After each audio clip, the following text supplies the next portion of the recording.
Previously in the French Revolution by Lorevia Nexus. The French Revolution wasn't just some sudden spark. No, not at all. Ancien regime, the old order. You know, where the top takes everything and gives back practically nothing. It was rigidly divided into 3 estates. 3 justification by that point. Endless feudal dues.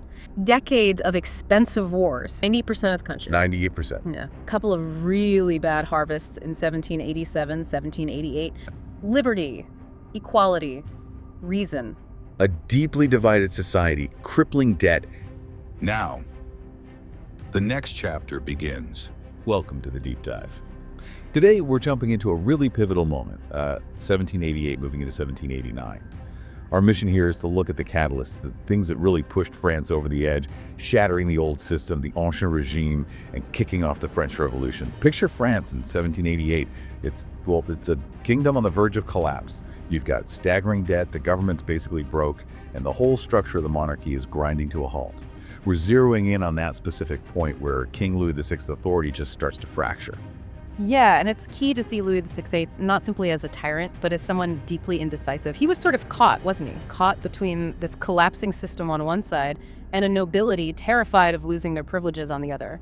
Everyone knew reforms were vital, absolutely essential, really, just to stop the whole thing from imploding. Indecisive? Maybe, but also trapped by the system itself.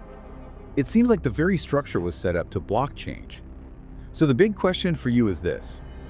How does a massive financial crisis suddenly morph into this huge active revolution of people claiming power? The groundwork was laid earlier, sure, but things really came to a head with the finance ministers. Yeah. You had guys like Calonne and Brienne. Right, and they weren't stubble about it. They told the king, point blank, look, without serious reform, right now the kingdom is going down. The problem was fundamentally debt. Lots of it from wars over centuries. But the American Revolution support, while, ideologically powerful. Fighting for liberty abroad. Exactly, but it basically bankrupted them. So their proposed fix, a universal land tax. Okay, what made that specific tax so explosive? Well, it struck at the very heart of privilege. For ages, the clergy, the First Estate, and the nobles, the Second Estate, paid hardly any direct tax. The commoners, the Third Estate, they carried almost the entire load even though they owned less land. This universal tax meant everyone pays. The elite finally chipping in. That was revolutionary thinking for the time. And this is where Louis XVI really stumbled. He didn't go to some elected body.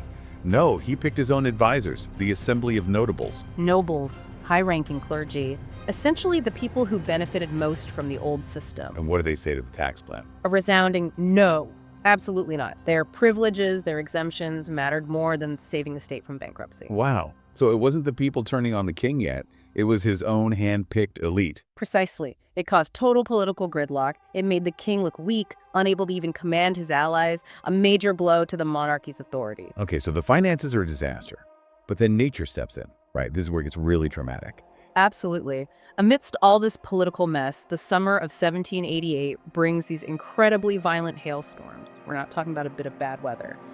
These storms wiped out grain harvests, especially in the north, the breadbasket of France. And the immediate effect. Bread prices went through the roof, doubled, tripled in some places. You have to understand, for ordinary families, bread wasn't just food. It was maybe 80% of their diet. 80%. So it goes from staple to luxury overnight. Overnight. Suddenly, just feeding your family becomes impossible. So what did that look like on the ground by early 1789? Chaos. People were desperate, selling furniture, tools, anything they owned just for a loaf of bread.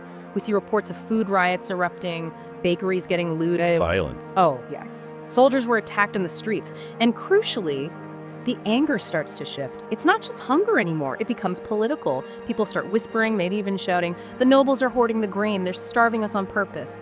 Hunger gets tied directly to the system of privilege. With an empty treasury and the country falling apart, Louis VI feels he has no choice. Okay. He makes this huge, desperate move. He summons the Estates General. Which hadn't met since 1614, a gap of 175 years. It's almost unbelievable. So for the king, this is just about raising taxes, a last resort. That was his goal, yes.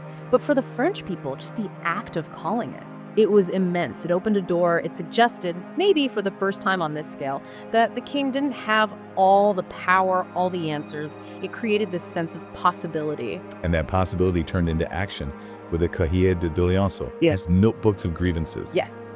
A massive undertaking. Every town, village, guild across France was asked to list their complaints. What kind of things were people writing? Was it just about taxes? Oh, much more than that. When you look at them together, yes, tax reform is there, but so is freedom of the press, demands for a constitution, equal taxation for everyone, an end to old feudal dues. It's fascinating. You see people, commoners, writing and arguing, not like subjects begging a king, but like citizens demanding rights. It's a mental shift. A sense of shared purpose across the nation, maybe? Absolutely. They realized they weren't alone in their complaints. This process itself helped forge a national consciousness for change. Which leads us straight to Versailles, May 5th, 1789.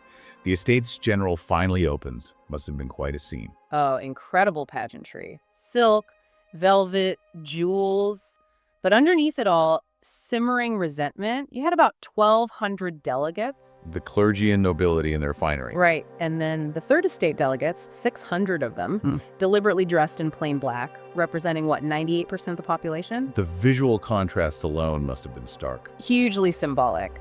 Now, the king had agreed to double their numbers, so they had as many delegates as the other two estates combined. Looked fair on the surface. But there was a catch. The massive catch was voting. How would they vote?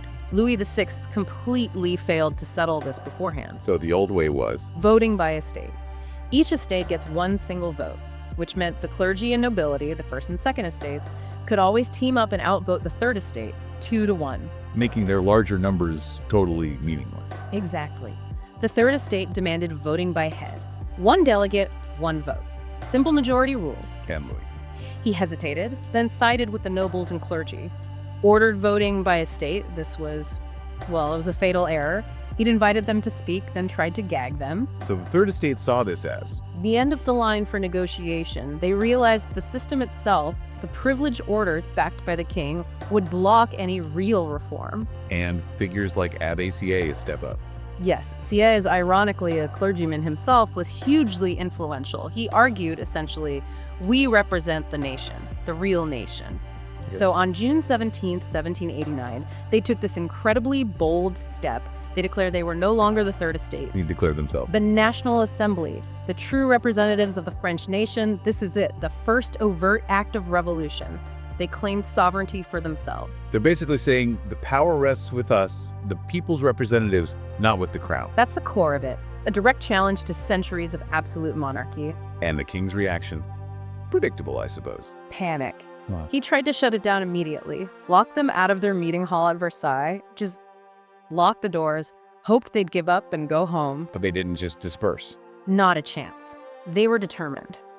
They found another available space nearby, an indoor tennis court, a jeu de paume court. Right, the famous tennis court oath. Exactly. They gathered in this large, rather empty hall and took this incredibly powerful, solemn oath. What did they pledge? They swore not to separate until the Constitution of the Kingdom is established. They weren't leaving until they had fundamentally rewritten the rules of French government. So that oath, it takes it beyond just protesting, doesn't it? Oh, absolutely. It transforms everything. It's no longer about asking the king for fixes. It's about them defining the state. It's an assertion of constituent power. They're saying, we have the authority to create a constitution. Yeah. It sent a shockwave through the establishment. The game had changed. So wrapping this up, what's the big takeaway here? In just a year or so, you go from financial crisis to a fundamental shift in power.